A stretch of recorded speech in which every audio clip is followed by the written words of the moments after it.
Hola, somos estudiantes de la Universidad Nacional José Faustino Sánchez Carrión, especializadas en la carrera de Educación Inicial. El tema a tratar de hoy es Educación en la sociedad feudal, a cargo del maestro Víctor Augusto Guaranga García, especializado en el curso de Teoría, Corrientes y Modelos Educacionales. Las integrantes son Montes Malqui Brisa Marisol, Basalar Torres Milagros del Carmen, Argomedo Valiente Carlos Mariam, Vázquez Meléndez Fiorella y la que les habla Navidad Pacheco Caterine. Educación en la sociedad feudal. La problemática: ¿qué características tenía la educación en el feudalismo? ¿Cuál fue el papel de la religión en la educación y en la sociedad feudal? Características de la escuela en el feudalismo. ¿Qué se enseñaba en las escuelas del feudalismo? ¿Y quiénes iban a la escuela feudal? ¿Y cómo eran los maestros? Ahora yo les voy a hablar sobre qué características tenía la educación en el feudalismo. Se caracterizaba porque los monasterios fueron las primeras escuelas, solo los que de la alta sociedad o personas privilegiadas podían acceder a ellas. Su objetivo no era enseñar o generar conocimiento, se enseñaba lo que ya se sabía.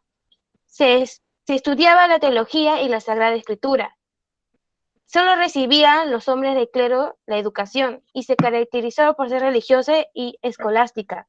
La educación tenía un fin, la salvación del alma y para la santificación. ¿Cuál fue el papel de la religión en la educación y en la sociedad feudal? La Iglesia en la Edad Media tenía mucho poder. Esto se debía a su clara organización, a su riqueza y a su importancia cultural, que se contraponía al desorden, la ignorancia y a la violencia de la sociedad feudal. En el feudalismo, la Iglesia católica era la única institución que tenía más poder que el rey. La autoridad de la Iglesia no se cuestionaba, tanto así que se creía que los reyes eran puestos por Dios y por tal razón tenía derecho divino. Solo el Papa, como representante de Dios en la tierra, era el que podía sancionar o destituir al rey. Por ello, en innumerables ocasiones era el clérigo quien tomaba las decisiones y no probablemente el rey. Existían dos tipos de cleros: el clero secular, que eran aquellos miembros de la Iglesia que vivían en el mundo, mezclados con los laicos, el Papa, el arzobispo, los obispos, los párrocos. También tenemos el clero regular, que sus miembros optaron por aislarse del mundo y vivir en monasterios regidos por una regla específica. El clero también tenía problemas. A partir del siglo XX, el clero tomó independencia. Se hallaba sometido a príncipes y a los señores, y a su elección podía recaer en personajes que carecían de toda riqueza espiritual. Esto provocó el relajamiento de las costumbres y los dos principales vicios de la época: la simonía, que consistía en la compra de los cargos eclesiásticos por medio de la influencia del dinero, y el nicolaísmo, es decir, el rechazo del celibato religioso, transgrediendo la pureza de las costumbres eclesiásticas. Yo les voy a hablar sobre las características de las escuelas en el feudalismo. En el feudalismo existieron tres tipos de escuela. La escuela palatina, que fue fundada por el emperador Carlomagno, que se encontraba preocupado por la falta de educación que había en su corte y en su pueblo. Él pensaba que era esencial la educación para fortalecer su reino. Así que decidió pedir ayuda a la iglesia y donde conoció a Alcuino de York, que era un clérigo británico. Algunas de las características de estas fueron que solo educaban a los hijos del emperador y a los hijos de la aristocracia. ¿Por qué? Porque la enseñanza se daba dentro del palacio real. La clase más importante era la lógica, que se encargaba de la estructura del pensamiento. La dialéctica, que era una técnica de conversación. La retórica, que era el principio del arte de hablar y escribir. Y la gramática, que era el estudio de la estructura de las palabras. Eran dirigidas por eclesiásticos, ya que en esta época el poder de la educación lo tenía la iglesia. Los alumnos no necesariamente debían seguir la vida sacerdotal, ya que muchos no estaban de acuerdo con eso, decidían estudiar otras carreras.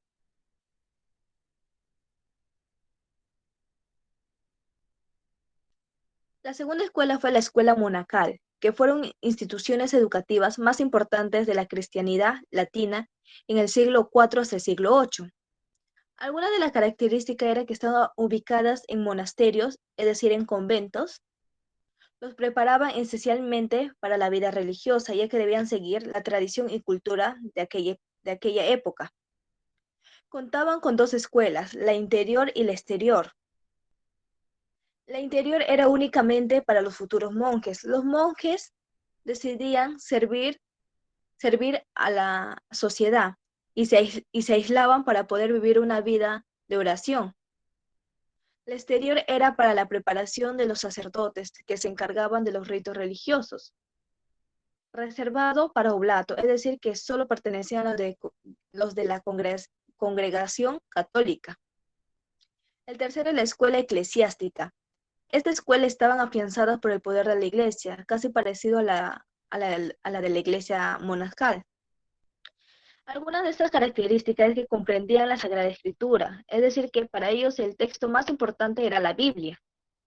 Se dedicaban a la escritura, la liturgia, que era la práctica para las ceremonias religiosas, y la legislación canónica, que era la ley interna que había dentro de las iglesias católicas. A nivel episcopal estaba reservado a la formación de sus propios clérigos, es decir, que los obispos formaban a otros obispos para poder seguir su legalidad.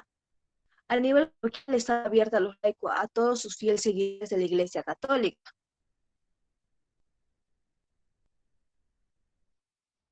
Yo hablaré sobre qué se enseñaban en las escuelas en el feudalismo. La principal característica de la enseñanza en la época feudal fue la gran influencia que ejerció sobre ella la Iglesia y la marcada desigualdad social, es decir, el clasismo. Los niños más pobres, por ejemplo, aprendían a través de la repetición de los conceptos básicos que impartían la religión y las principales oraciones. Nunca iban a tener acceso a libros, así que no se les enseñaba ni a leer ni a escribir. Esto tampoco les serviría en un futuro a ellos porque su trabajo y su labor únicamente sería el campo o irse fuera de las ciudades. Mientras tanto, los niños, hijos de la nobleza,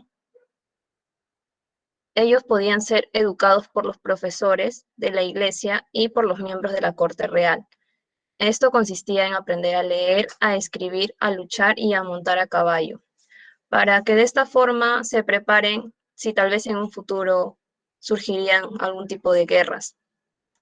Pero su educación básicamente empezaba por aprender a comportarse como miembros de la casa real. Los estudios eran prácticamente los mismos en las distintas escuelas.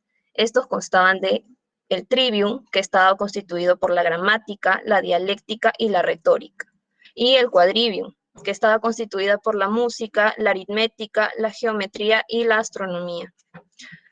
En el nivel superior se aprendían las escrituras con comentarios de orden gramatical, histórico y teológico, es decir, todo lo basado en Dios. A mí me tocó quiénes iban a la escuela feudal y cómo eran los maestros. Bueno, en esa época, como hablaban mis compañeras, era la católica, ¿no? La iglesia más poderosa. Pero cuando vino Carlos Magno, él dijo que todos los niños podían estudiar. Se realizaba esta escuela que dependían de las catedrales. Con el tiempo, este tipo de escuela desplazó a la escuela de monasterio. A los antiguos catedralicios acudían tres tipos de estudiantes. La primera es los estudiantes de familias pobres.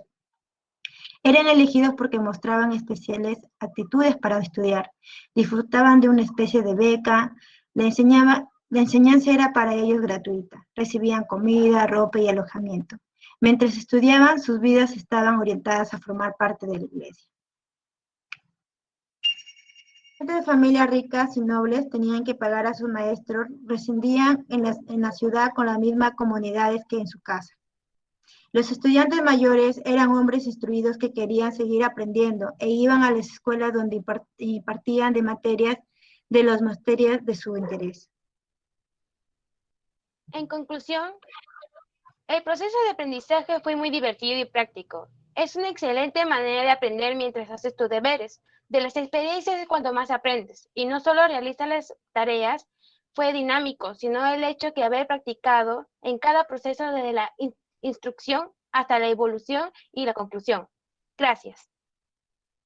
Gracias.